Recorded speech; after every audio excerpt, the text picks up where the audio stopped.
ऐसे अंग्रेजी शब्दों का इस्तेमाल करते हैं जिनका अर्थ ही हमें नहीं मालूम है, बोलते रहते हैं। हम अंग्रेजी का एक शब्द अक्सर बोलते हैं। कई बार मैं भारत के ऐसे लोगों के घरों में जाता हूं जो अंग्रेजी पढ़ नहीं पाए और भारतीय रह नहीं पाए, अधकचरे हो गए। हाँ, अंग्रेजी पढ़ नहीं पाए पूरी और भारतीय रह नहीं पाए, ऐसे घरों में जाता हूं। तो वो किस तरह से बात करते हैं, ओ Rajiv Dixit, she is my Mrs. मैं कहता हूं really she is your Mrs? तो वो थोड़े बौखला जाते हैं, क्या बोल रहे हैं। मैं पूछता हूं तुमको मालूम है मिसेज का अर्थ क्या होता है?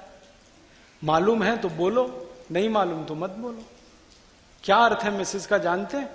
मिसेज शब्द का अगर इतिहास आप पढ़ेंगे, इंग्लैंड में, यूरोप में क्या होता है ना, बिना शादी के पति पत्नी बन के साथ रहने की हजारों साल पुरानी परंपरा है, जिसको लिव इन रिलेशनशिप कहते हैं। यूरोप में शादी नहीं करते लेकिन रहते पति पत्नी की तरह से, बच्चे भी कर लेते हैं, शादी नहीं करते। ये विचित्र परंपरा है। एक के साथ आज रह रहे हैं, कल दूसरे के साथ रह रहे हैं, परसों तीसरे के साथ रह रहे हैं, किसी दिन चौथे के साथ, किसी दिन पांचवें के साथ। एक आदमी 40 स्त्रियों के साथ रहता है, एक स्त्री 40 पुरुषों के साथ रहते। अब उसमें होता क्या है कि जिन 40 के साथ रहते हैं, जिसमें एक के साथ अगर शादी हो गई तो उसको छोड़कर सब मिसेज हो जाती है। समझिएगा इस बात को।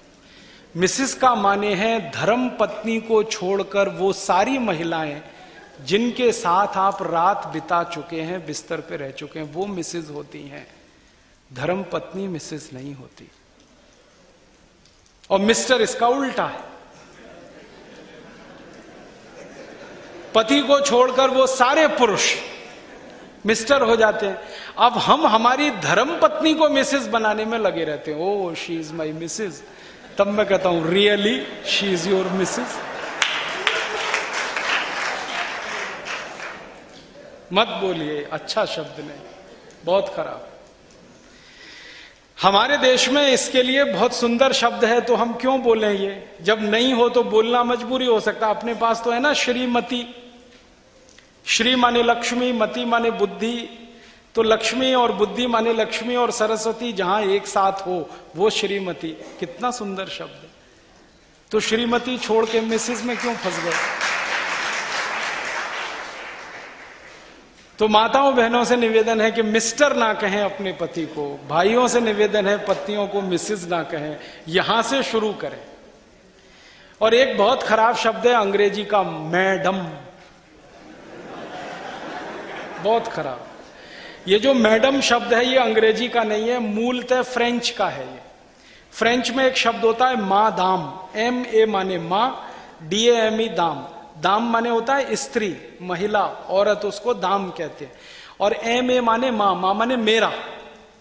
जिसको अंग्रेजी में माई कहते हैं ना, MY माई, उसको फ्रेंच में मां कहते हैं। MA मां माने मेरा। तो मां माने मेरा, दाम माने स्त्री। तो मेरी स्त्री मैडम होती है। और यहां आप हर एक किसी को कहने लगते हैं मैडम मैडम मैडम मैडम।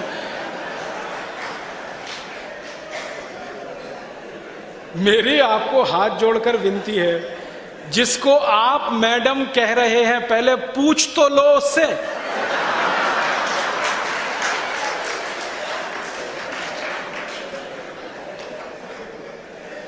आप पूछो और वो आपको परमिशन दे, तब आप उसको मैडम कहो।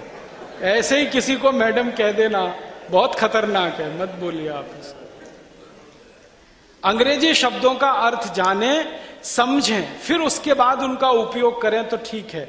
लेकिन जब आप जानते नहीं, समझते नहीं और उनका उपयोग करते हैं तो उसमें गुड़गोबर हो जाता है। तो ये फालतू अंग्रेजी शब्द अपने जीवन में ना लाएं। मैं तो आपको एक